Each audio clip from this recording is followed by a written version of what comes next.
episode number 4. This is a knitting podcast. My name is Jimmy and I'm coming to you from Brooklyn, New York. Today is April 18th, I think. Yes, today's April 18th, and it's been about 6 weeks since my last confession. No, it's been about 6 weeks since I last recorded. So, welcome, and thanks for tuning in. You can find me on Instagram as JonBoyNY, and same on Ravelry, and those are the two places where I'm most active and where you can send me messages or comments or whatever. Today I'm going to show you a couple of things I've been working on. I have one set of finished objects and a couple of things that are in progress, one that is almost finished. And then at the end I will talk about hopefully a couple of books that I've been looking into. So thanks, and let's get started, shall we? Let's see. The first set of The first set of finished objects that I have are the socks that I've been working on for a couple of episodes.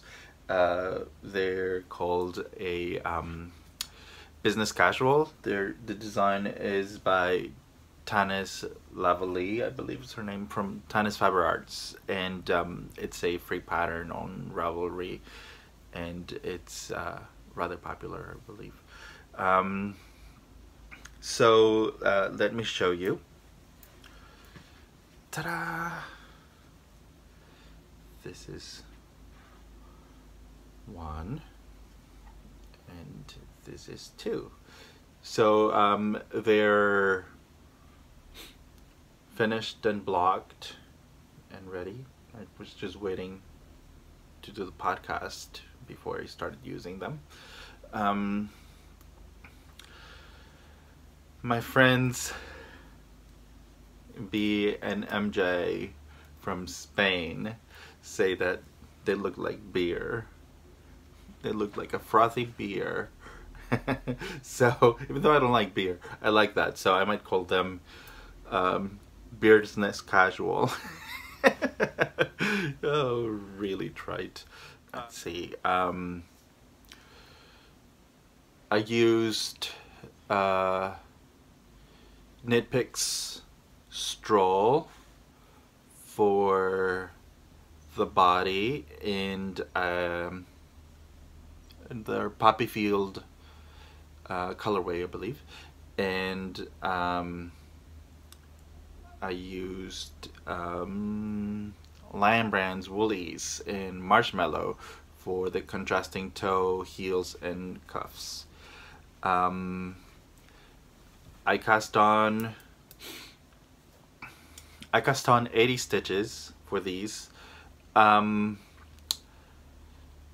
still figuring out my formula for socks for me. I have big feet and wide legs, and so I did 80 stitches, but because of the cabling, there's basically 8 crossed stitches, 8 cables. So I'm thinking that I might be a 72 stitch sock, but I don't know. Anyway, I cast on 80 for these, and I used DPNs US 0 for the cuff, which I think is 2 millimeters, and I used US 1 for the body, for the rest of the body, which I think is a 2.25 millimeter needle. And so yeah,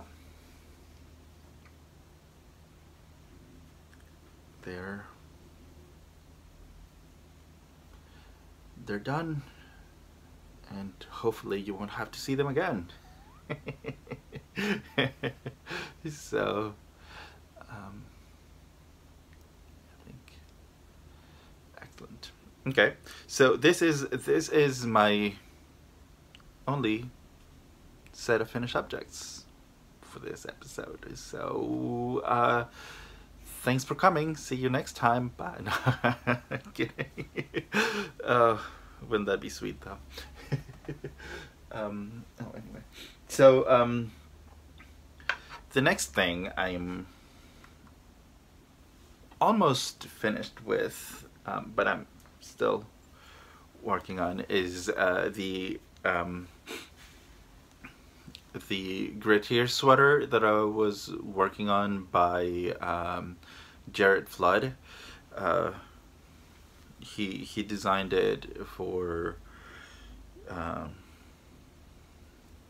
Brooklyn Tweed, his yarn company. Anyway, so here it is, Grettir in all its glory. It's an Icelandic style sweater.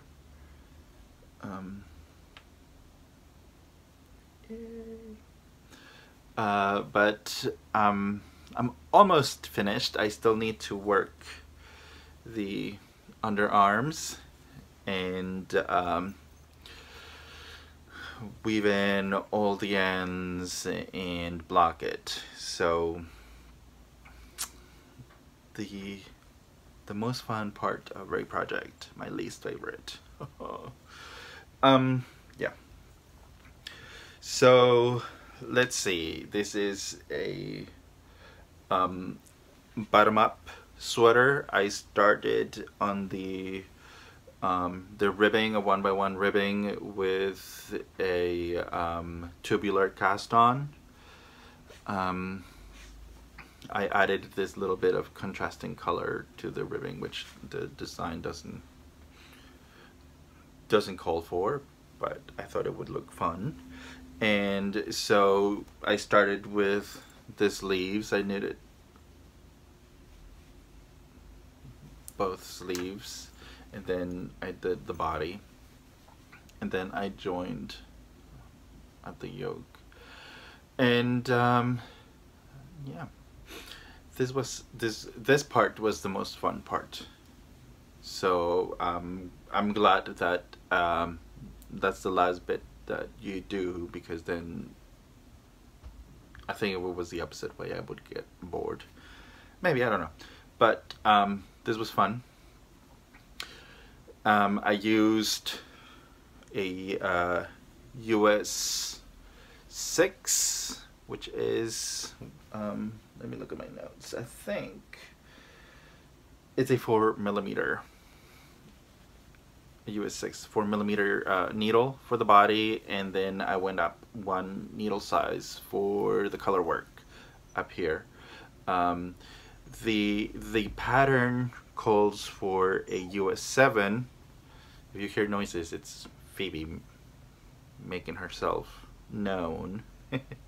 The pattern calls for a US 7 for the body, and a US 8 for the color work. But when I swatched, I did not meet gauge. My gauge was too loose, so I went down a needle size and my gauge was still too loose. So then I just kind of adapted the numbers that I got from the swatch to the closest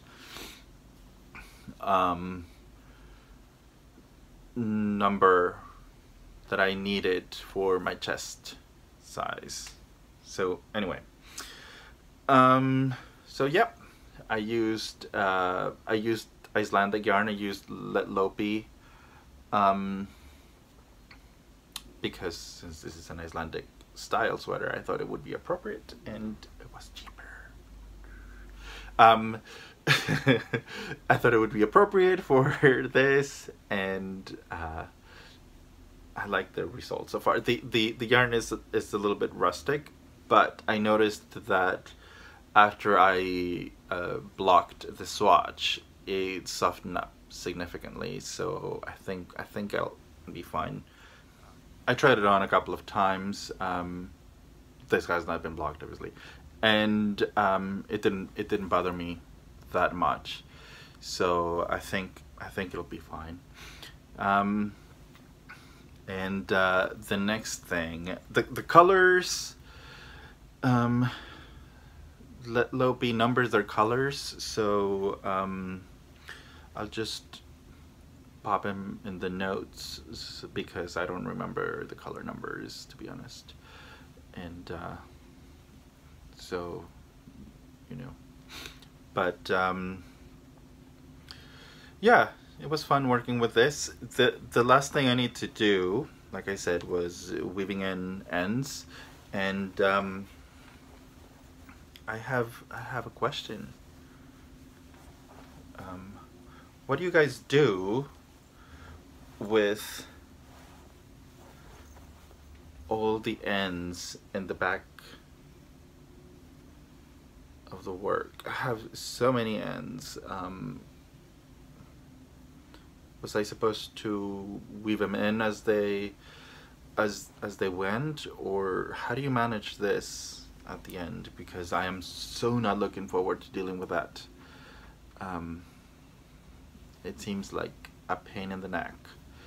So if you have any tips, any can guide me to any videos or something, I would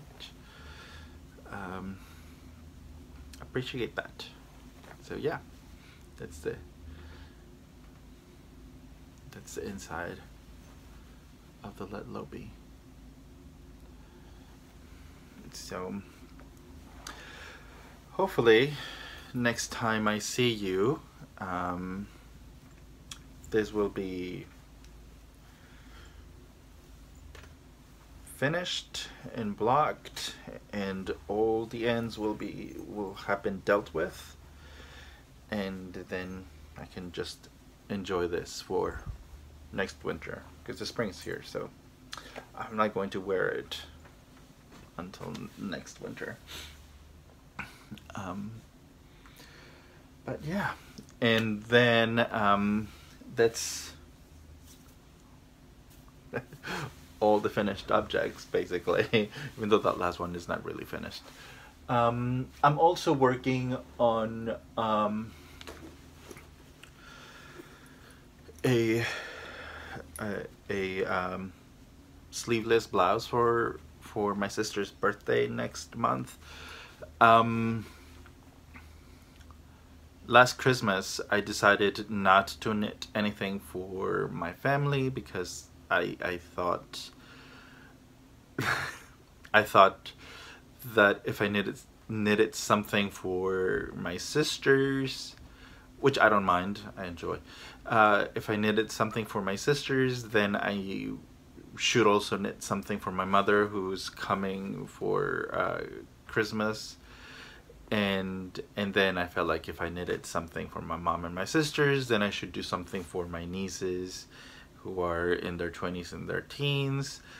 So then that already sounded like a lot of knitting for Christmas, and then my grandmother was also coming to visit for Christmas, and she was going to stay at my aunt's house, so we were going to get together for Christmas dinner at my aunt's house. So I felt like if I knitted something for my mom, my sisters, and my nieces, I should do something for my grandmother and something for my aunt. So then I decided, no knitting for anybody. I'm going to the Gap. So that's that. So so that's what I did. Yeah, terrible.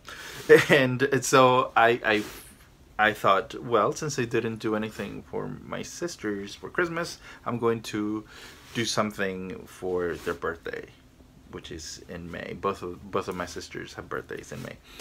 So I've started this blouse, which is called Lena, and the designer is what's her name? Carrie Bastig Hogue, I think it's Hogue, but anyway, and I am working with linen from Quince & Co. And I'm sorry, I'm gonna be a little rattly because I'm at a crucial point in the construction here and I'm all tangled up. Anyway, yeah, so the blouse is called Lina. This is a bottom-up sleeveless blouse. It starts with like 2 stripes of garter stitch knitted separately, and then you join and build the blouse in the round until you get to the underarms, and then you separate for the front and the back. I've finished the front and I put it on spare needle, you know, spare cable, and has a little detail above the bust, and I'm working on the back side now, which is almost up to the garter stitch detail on the back side. And then you join the shoulders with a 3-needle bind off, I believe. You join the shoulders and add a little bit of detail to the neckline and the arms, and then that's done. This is my first time working with linen. I'm using, like I said, I'm using Sparrow by Quince & Co. Let me see. This is what I'm using.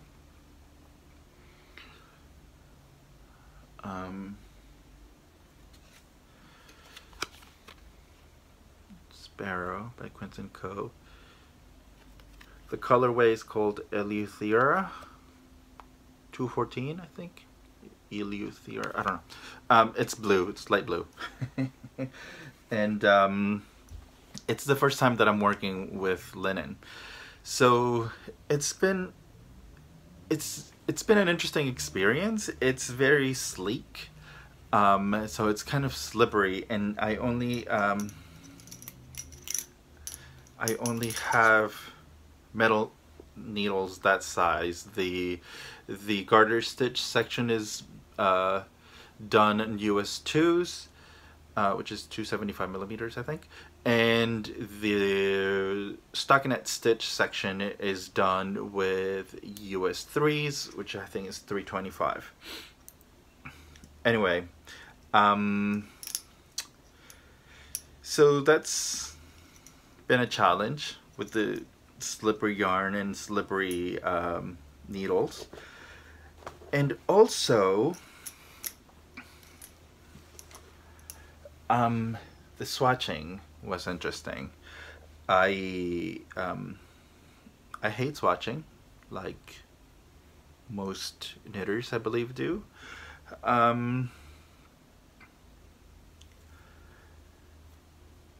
Not so much because of the extra work, but because I feel like I'm wasting yarn. I don't know if that makes sense. When I look at a pattern, I look at the measurements, and then I see the suggested amount of yarn that you need, and I'm always very eager and excited, so I go and buy it, and I buy that, and I don't ever consider swatching when I do that. So when it comes to starting the project, I'm like, ooh, I have to swatch. So I'm always afraid that I'm going to not have enough yarn then for the rest of my project or whatever, so it stresses me out. I get all in my head. And anyway, so I needed a swatch in the round because I felt that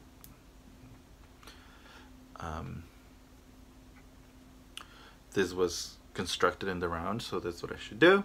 So I needed a swatch with US 3s, US 2s, see what I liked better and whatever. And I met gauge with this section, which is a US 3. So I was like, oh, perfect. I got 24 stitches per 4 inches. So like, perfect. I'm just going to follow the numbers as they are. Yay, fun. So I did. I cast on the number of stitches. I was going for the 46-inch bust measurement, considering the positive ease that I wanted for my sister's blouse. And I did the 2 sections of garter stitch, and when I finished them, I kind of measured them, and they were each 27 inches, which I thought, that would give me 54 inches. So like that seems way too wide for what I wanted, but I thought maybe because it's garter stitch it's not appropriate, or I mean maybe because it's garter stitch it is appropriate, and then when I start doing the stockinette it'll tighten up a little bit. I was like, maybe I mean I needed 6 inches as sort of to tighten up, which it's kind of crazy, but whatever. So I started doing the stockinette, and I was knitting and knitting, and then when I was about 9 inches into the body, I looked at it and I thought, this still looks really wide. I mean this would fit me, and you know I'm a big boy, and I still have positive ease. So I took it off the needles, put it on a spare cable, and measured, and lo and behold, it was way too wide. It was still 54 inches. So I had to undo the whole thing. I had to undo, rip. I had to rip out the whole 9 inches of work I had done. So I think what happened was that I guess because I'm so uptight about the swatching that I knitted this too tightly, or much more tightly than I would have done otherwise, or that I did with the once I wasn't stressed. So I did not meet gauge after all, and this lied to me or whatever. So I was actually getting more like 20 stitches per 4 inches rather than 24. So after, you know, I cast on everything again, and I used those numbers as my true numbers, and this new work that I'm doing is much more closer to the size that it should be. So so yeah, that was an interesting experience. So I don't know, we'll see. I don't know if things are gonna change after I did wash and block this, so I don't know if things are going to change after I wash and block. I don't know what's going to happen. I'll let you know next time, I guess. But anyway, so my other sister has also a birthday in May, like I said before, and I'm going to do a different blouse for her. The one I'm doing for her is called a Surrounding Tank by Hannah Fedek. Yeah, I'll include a picture here so you can know what I'm talking about. And that one I am also going to do with Quince & Co.'s Sparrow, but in a different color. I'm going to use their hibiscus. I'm not sure you can see that. Hibiscus 216. And this one is going to be a little brighter than the other one. But what I find interesting about this is that it calls for the same gauge, which is 24 stitches per 4 inches. So it calls for the exact same gauge as this other blouse that I'm working on at the moment, but it asks for a bigger needle, actually, for a US 4 rather than a US 3 for the body. So I'm guessing I'm a really loose knitter, because if I go up a needle size, I'm going to be in all sorts of trouble. I'm going to end up with a huge tent. So I'm just what I'm going to do, I'm going to use the numbers that I got for this one, for the Lena, and I'm going to stick with a US 3 needle, and I am going to see what happens. Because I don't know, I'm afraid I don't want to do another 9 inches on the other tap and then have to undo all my work. Oh, I don't want to do that again. I suffered a little bit when I did that, so, but yeah, so yeah, so I guess now we're on to future projects. So after I finish with these birthday gifts, I am going to make a sweater for Connie of Chili Knits. Recently I got a shipment of yarn from Connie, because I'm already thinking Rhinebeck. she's coming for Rhinebeck, and she's busy, and she wants to have some samples for her yarns knit up, so that people can see what her yarns look like knitted up, because I think sometimes things look different in the skein than what they look like when they're knitted up. And actually, the other day, someone commented on one of my posts on Instagram, and they were asking me about a certain colorway from hers, because, well, actually, they didn't even know that it was from Chili Knits, but they asked me about that particular yarn because they really liked it, and it turned out that it was Chili Knits, and the person knows Connie, and she just didn't know what it would look like knitted up, but then after that she wanted to get some. So anyway, so I offered to make her a Zweig pullover by Caitlin Hunter, which I'm sure everybody knows what that looks like. I'll put picture here of what it looks like, but I'm sure everybody knows what it looks like because everybody's knitting it at the moment. And I wanted to join in the fun. I wanted to be part of the Zweig craze, but obviously I would not wear that.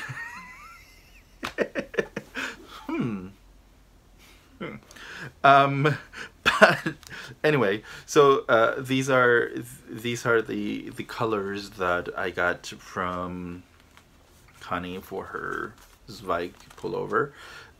This is going to be the body, and it's really nice dark gray, almost black, called gondola. And this is for the color work on the yoke. The well, as you've seen in the picture, the yoke is kind of like a bit of color work, then some lacy sections, and then more color work. And so this is for that, and it's called "Oops, I Spilled the Neons," which is really fun. Very trademark Chile Knits neons. And this is in her cuddly sock base, which is 85% superwash merino and 15% nylon. So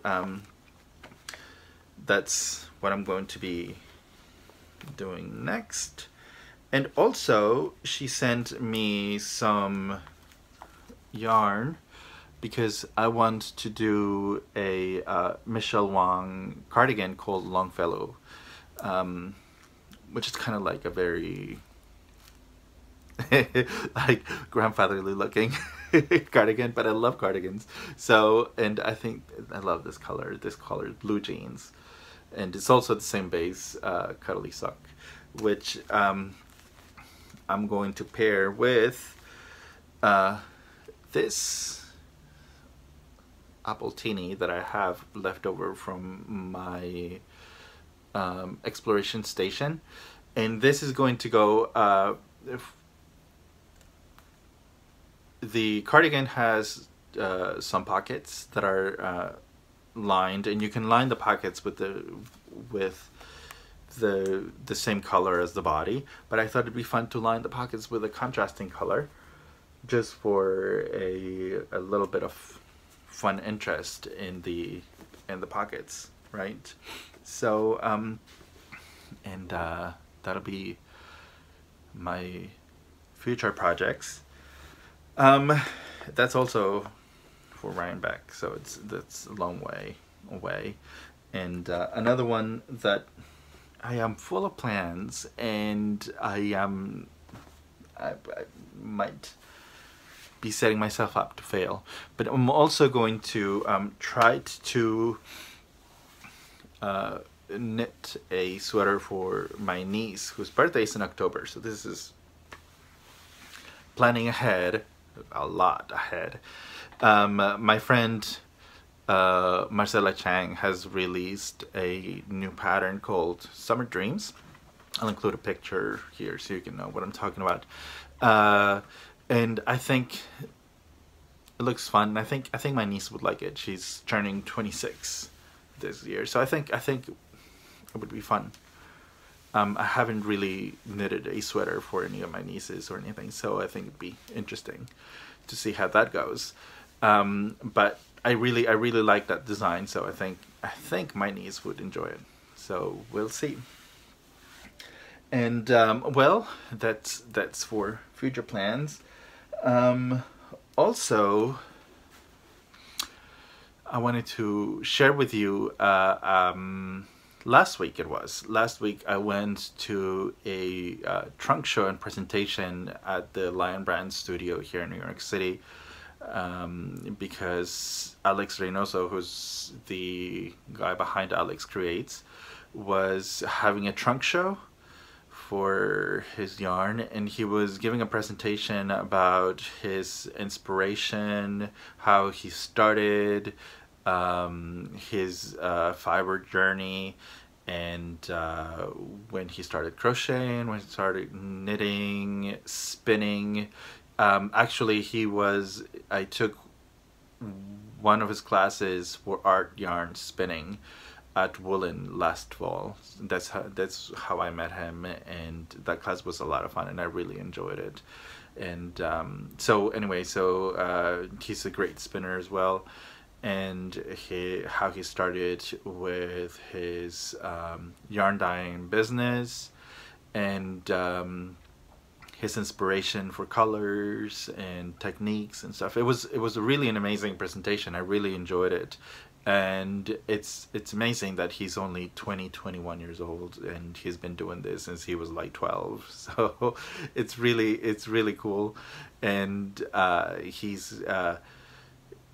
has a lot of experience and a lot of knowledge, and it was an amazing time. I really enjoyed it. But anyway, I couldn't leave without getting some of his yarn. And actually, he dyed some yarn for this event as an exclusive colorway for, I don't know if it's going to be for the Lion brand studio or if it was just for that event. But anyway, I got myself a skein of this, which is very yummy, and Alex prides himself in using American products. So he uses a lot of like American breeds or American grown sheep's yarns and fleeces from American grown sheep.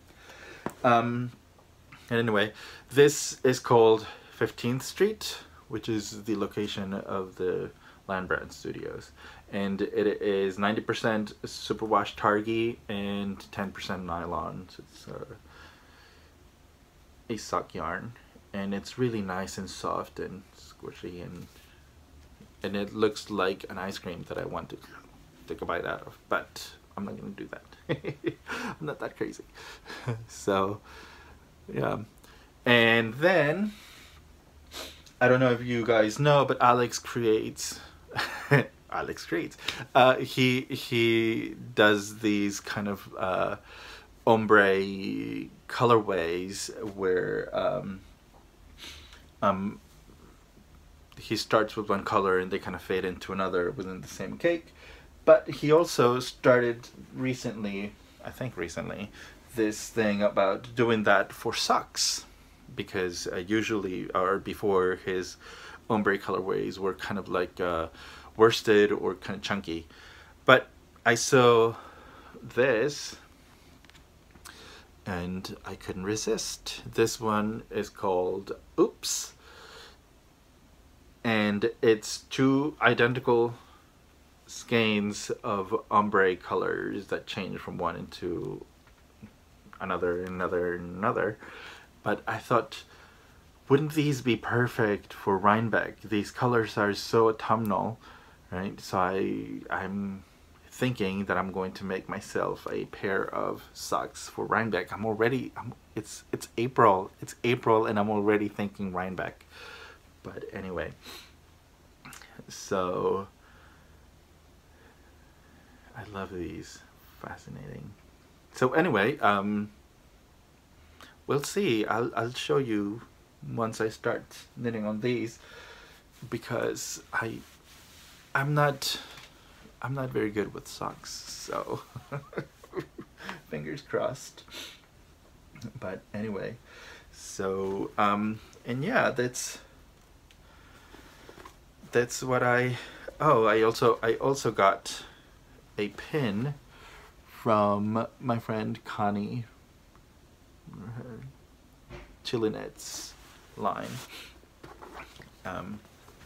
that I was craving for a long time. Anyway, so I also wanted to share with you a little bit about this. My friend Agus Gonzalez from Barcelona has recently, I believe this week actually, she released a book. The book's in Spanish. I don't know if they're going to be releasing this in English or if they're going to have translations for the patterns in English.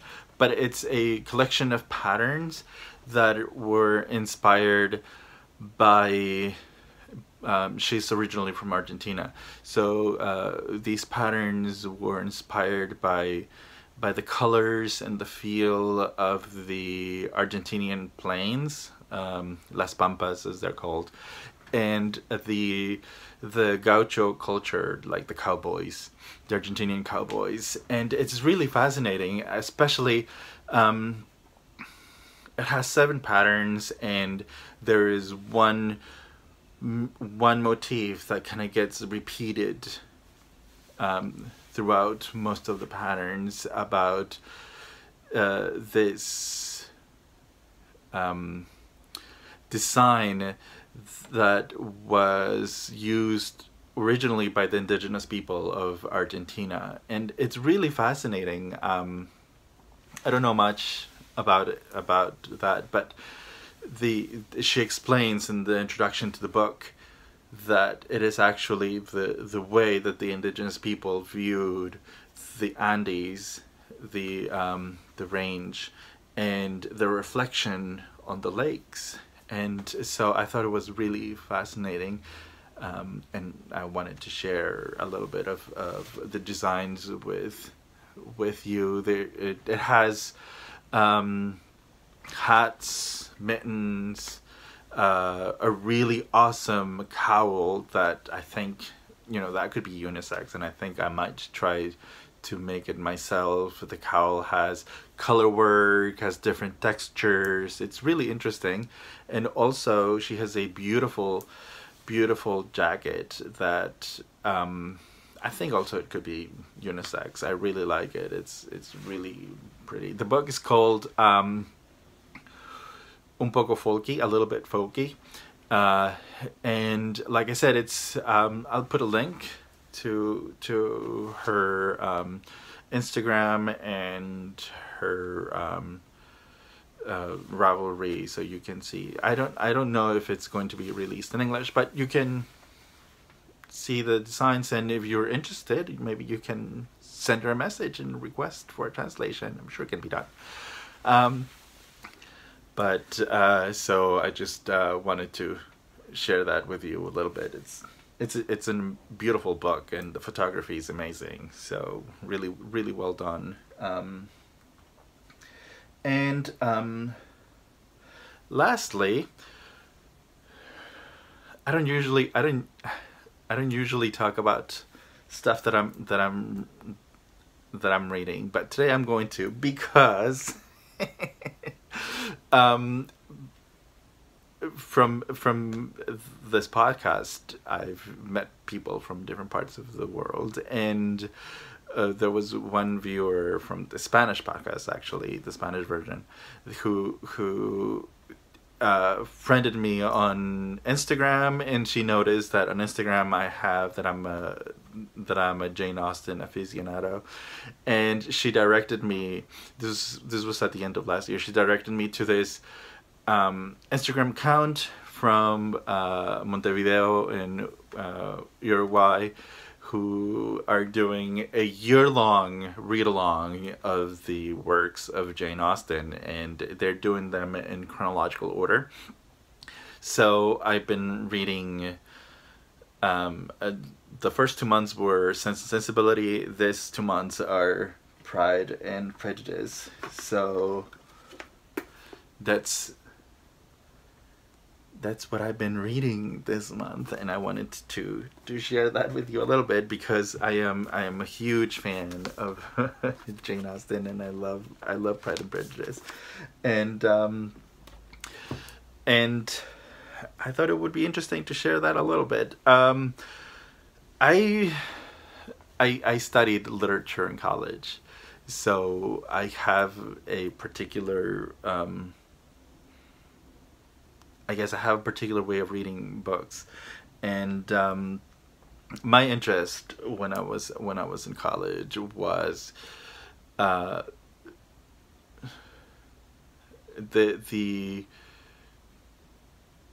portrayal of women and others in literature. And I have this particular view of Jane Austen. I think a lot of people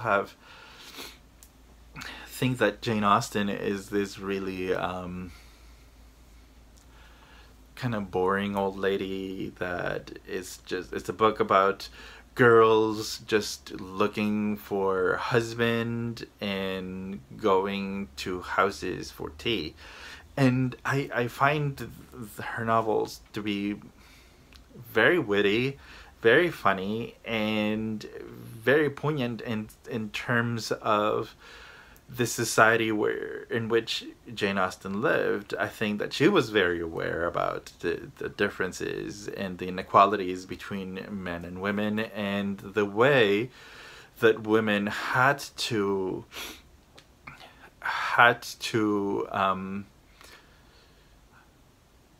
figure out a way of improving their own lives within the parameters of that society. And I find that fascinating. And I don't know if I would call Jane Austen a feminist, because there was no such a thing at the time, but I think that she's maybe not a feminist, but she's very aware of the inequalities of women. And I think that her books are more than just girls looking for a husband. I think that there are ways in which these characters, these women, can have a little bit of power within their lives that otherwise are a little bit powerless. I don't know if that's the right word, but anyway. So I wanted to share that. That's what I was reading, because it's fun, and I enjoy